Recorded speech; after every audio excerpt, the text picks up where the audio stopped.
Quantum મિકેનિક્સનો પ્રણેતા max Born ફિઝિક્સમાં અણુ અને તેમાંથી ઉત્સર્જિત થતા કિરણોનો ઊંડો અભ્યાસ એટલે ક્વોન્ટમ ફિઝિક્સ કે ક્વોન્ટમ થિયરી. મેક્સ પ્લાન્ક અને આલ્બર્ટ આઇન્સ્ટાઈને આ થિયરીની પૂર્વસમજ આપી હતી. મેક્સ બોર્ન નામના વિજ્ઞાનીએ તેનો ઊંડો અભ્યાસ કરી અણુ ઊર્જાના વિવિધ પ્રમાણનું ગણિત રજૂ કરી ક્વોન્ટમ મિકેનિક્સનો પાયો નાખ્યો હતો. ક્વોન્ટમ મિકેનિક્સના સિદ્ધાંતો સુપર કન્ડક્ટિવિટી, મેગ્નેટ, પ્રકાશિત ડિયોડ, લેસરના સાધનો, સેમિકન્ડક્ટર, માઇક્રોપ્રોસેસર અને મેડિકલ ક્ષેત્રે એમ.આર.આઈ. જેવા સાધનોમાં થાય છે. મેક્સ બોર્નને શોધ બદલ 1954માં વોલ્થર બોથ સાથે નોબેલ ઇનામ એનાયત થયું હતું. મેક્સ બોર્નનો જન્મ પોલેન્ડના બ્રેસ્લો ખાતે ઈ.સ. 1882ના ડિસેમ્બરની 11 તારીખે થયો હતો. તેના પિતા બ્રેસ્લો યુનિવર્સિટીમાં એનેટોમીના પ્રોફેસર હતા. મેક્સ બોર્નની બાળવયમાં જ તેની માતાનું અવસાન થયું હતું.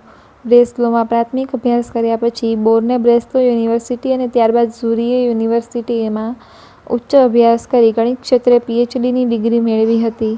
1907માં તે બીમાર પડ્યો અને ઇંગ્લેન્ડ રહેવા ગયો. કેમ્બ્રિજની બોર્નવિલે કોલેજમાં અભ્યાસ ચાલુ રાખ્યો. ત્યારબાદ ગોટેન્જન યુનિવર્સિટીમાં ફિઝિક્સના પ્રોફેસર તરીકે જોડાયો. 1926માં તેણે ક્વોન્ટમ મિકેનિક્સની નવી થિયરી રજૂ કરી.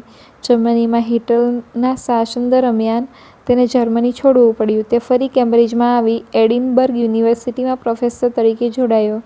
જર્મનીમાં અપમાનજનક સ્થિતિને કારણે તે ભાંગી પડ્યો હતો, પરંતુ તેના સંશોધનો ચાલુ રાખ્યા. નિવૃત્ત થયો ત્યાં સુધીમાં તેમણે કેમ્બ્રિજમાં જ રહ્યો.